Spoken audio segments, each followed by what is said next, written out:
السلام علیکم، نیا دور کے ساتھ میں ہوں سبیل حسنین۔ ناظرین، آج سپریم کورٹ میں دو اہم کیسز کی سماعت ہوئی ہے۔ ایک کیس تھا صحافیوں کی ہراسگی سے متعلق، جو سابق دور میں تحریک انصاف کے دور میں ہم نے دیکھا کہ سینئر صحافی ابصار عالم پہ قاتلانہ حملہ ہوا تھا۔ اس کے علاوہ متی اللہ جان کے اغوائی کا کیس ہے، اسد طور کا جو کیس ہے، اس کیس کی سماعت ہوئی ہے تین رکنی بینچ نے کی ہے، چیف جسٹس قاضی فائزہ کی سربراہی میں۔ اور دوسرا کیس تھا ملٹری کورٹس کے حوالے سے، جس کی سماعت جو ہے وہ 6 رکنی لارجر بینچ نے کی ہے۔ پہلے چل کر بات کرتے ہیں صحافیوں سے ہراسگی سے متعلق کیس کی کہ اس میں آرڈر کیا آیا ہے اور ریمارکس کیا آئے ہیں۔ میرے ساتھ موجود ہے سینئر صحافی غلام نبی یوسفزئی، چینل 92 سے وابستہ ہیں۔ ان سے چل کر بات کرتے ہیں۔ بہت شکریہ غلام نبی صاحب جوائن کرنے کا۔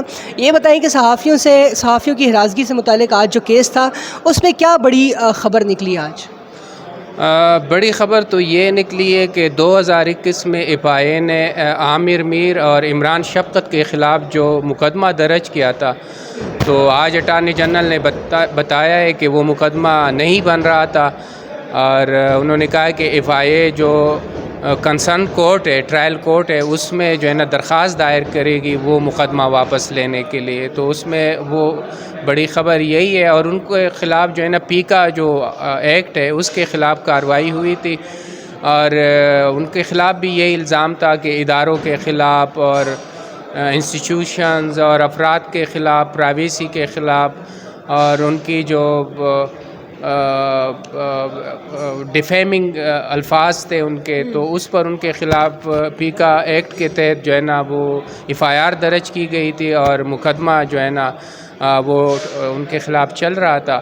تو آج کورٹ کو بتایا گیا ہے کہ وہ مقدمات ختم ہو گئے، لیکن دوسری طرف جو ریسنٹ جو کیس ہے، پریس ایسوسی ایشن کی جو پٹیشن ہے، اس میں صلاح الدین نے آرگومنٹ سٹارٹ کی ہے مینٹینیبلٹی پہ۔ تو کورٹ نے کہا ہے کہ یہ چونکہ صحافیوں کے اجتماعی جو رائٹس ہے، فریڈم آف ایکسپریشن کے حوالے سے اس کا معاملہ ہے، تو کورٹ نے کہا ہے کہ مینٹینیبل ہے، اس پر آپ جو ہے نا دلائل نہ دیں، وقت ضائع نہ کریں، اور سیدھا جو قانون ہے، جہاں پر آپ سمجھتے ہیں کہ جو پیکا ایکٹ ہے اس کے کون سی جو شکی ہے وہ کانسٹیٹیوشن سے جو ہے نا وہ متصادم ہے، تو وہ بتائے۔ ان کے دلائل جاری تھے، لیکن آپ کو پتہ ہے آج ایک اور بہت اہم کیس ملٹری کورٹس والا بھی جو ہے نا وہ 11:30 بجے کے لیے سماعت کے لیے مقرر تھا، اور اس 3 رکنی بینچ کے ایک جو ممبر تھے جسٹس عرفان سعادت خان، وہ بھی اس لارجر بینچ کا حصہ تھے، اس لیے سماعت جو ہے نا بدھ تک ملتوی کر دی گئی ہے۔ تو یہ عمران شفقت کے خلاف جو مقدمہ تھا وہ ایف آئی اے نے واپس لینے کی یقین دہانی کرائی ہے، تو ایف آئی اے نے دوسرے الفاظ میں تسلیم کیا ہے کہ ایف آئی اے بطور ادارہ بھی استعمال ہو جاتا ہے، اعلیٰ کار بن جاتا ہے۔ جی، اس میں چیف جسٹس نے بھی اس کو پوائنٹ آؤٹ کیا ہے، جب اٹارنی جنرل نے کہا کہ یہ کہ ان کے خلاف جو الزامات تھے یا جو ایف آئی آر تھی وہ غلط تھی اور مقدمہ نہیں بن رہا، تو پھر صلاح الدین جو ریسنٹ پٹیشن ہے اس میں وکیل ہے، ان کو کہا کہ آپ کا کیس تو پھر ختم ہوا، تو آبویسلی یہ انہوں نے تسلیم تو کر دیا ہے کہ ایف آئی اے جو وقت کی حکومت ہوتی ہے اس کے حساب سے جو ہے نا ایف آئی اے کا جو ہے نا جو کارروائی ہوتی ہے وہ حکومت کے انسٹرکشن اور اس کے مطابق ہوتی ہے، تو اس میں کوئی شک نہیں ہے۔ اور آج جب انہوں نے اس وقت کی حکومت نے جن لوگوں کے خلاف کارروائی کی تھی، اور آج کی حکومت میں وہ لوگ ایک باری معاوضے پر جو ہے نا وہ ایک سرکاری ٹی وی میں ملازم ہے، تو یہ ہوتا ہے۔ کل جو انہوں نے مقدمات بنائے تھے وہ غلط تھے، تو آج جن کے خلاف بنائے کل کہیں گے جب یہ حکومت نہیں رہے گی تو پھر یہی صورتحال تو ہوگی. آپ کا کیا خیال ہے، چیف جسٹس قاضی فائزہ کو بھی اندازہ ہو گیا ہے کہ ایف آئی اے اعلی کار بنتی ہے، تو ابھی جو نوٹسز ایشو ہوئے ہیں، کچھ سوشل میڈیا ایکٹیوسٹ ہیں ان کو بھی نوٹسز ایشو ہوئے ہیں اور صحافیوں کو بھی نوٹسز ایشو ہوئے ہیں، تو اب چیف جسٹس قاضی فائزہ کو جو موجودہ نوٹسز ہیں اس پر ایکشن نہیں لینا چاہیے ایف آئی اے نے جو کی ہے؟ جی کیس تو ہے، جو نوٹسز ریسنٹ جو نوٹسز ہے اس کے خلاف ہم پٹیشن ہے پریس ایسوسی ایشن کے، اور اس میں یہی ہے کہ جو ایف آئی اے کی جو کارروائی ہے اور نوٹسز ہے وہ غیر قانونی ہے.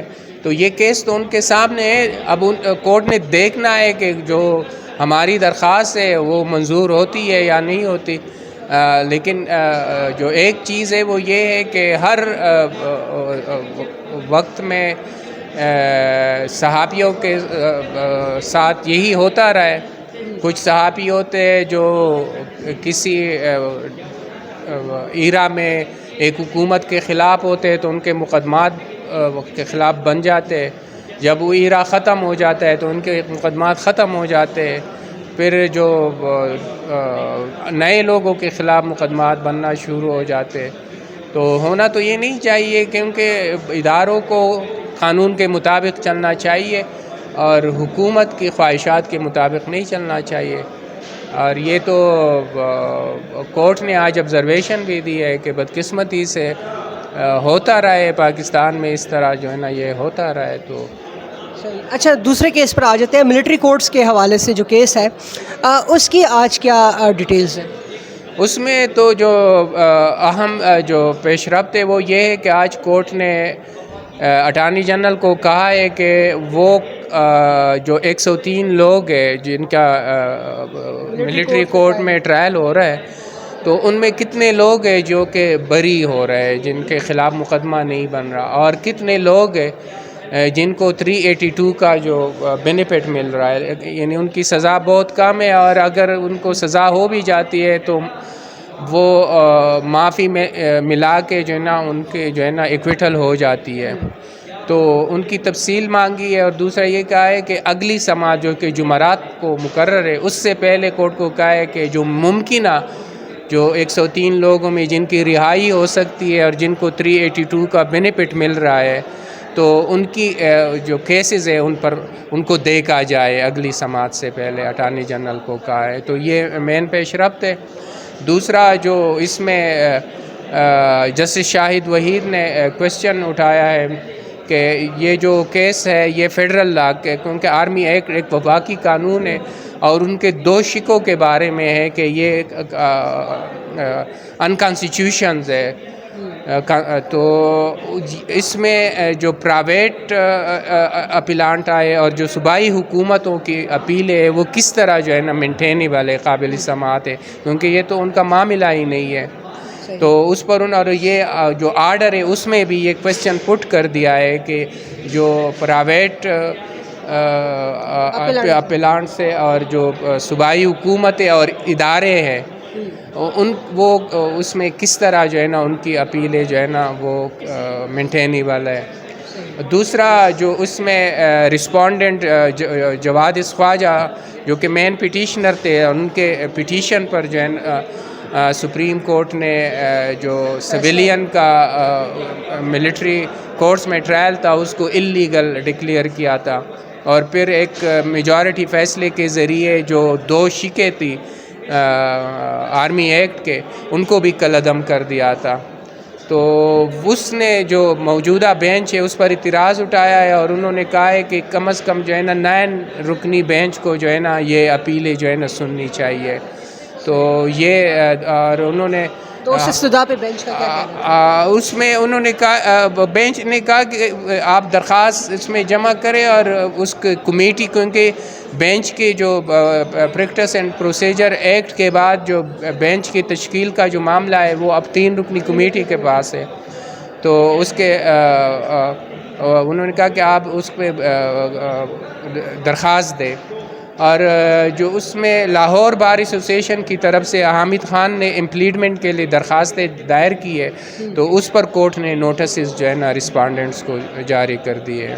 بہت شکریہ غلام نبی صاحب۔ تو ناظرین، ملٹری کورٹس کے حوالے سے جو کیس ہے اور اس کے علاوہ صحافیوں کی ہراسگی سے متعلق کیس ہے، دونوں کیسز کی سماعت جو ہے تو وہ اب پرسوں ہوگی۔ جہاں تک بات ہے عمران شفقت کے خلاف جو کیس تھا وہ واپس لے لیا گیا ہے، تو اسی طرح کا ایک کیس رضی دادا جو سینئر صحافی ہیں ان کے خلاف بھی چل رہا ہے، اور وہ ابھی بھی پیشیاں بھگت رہے ہیں۔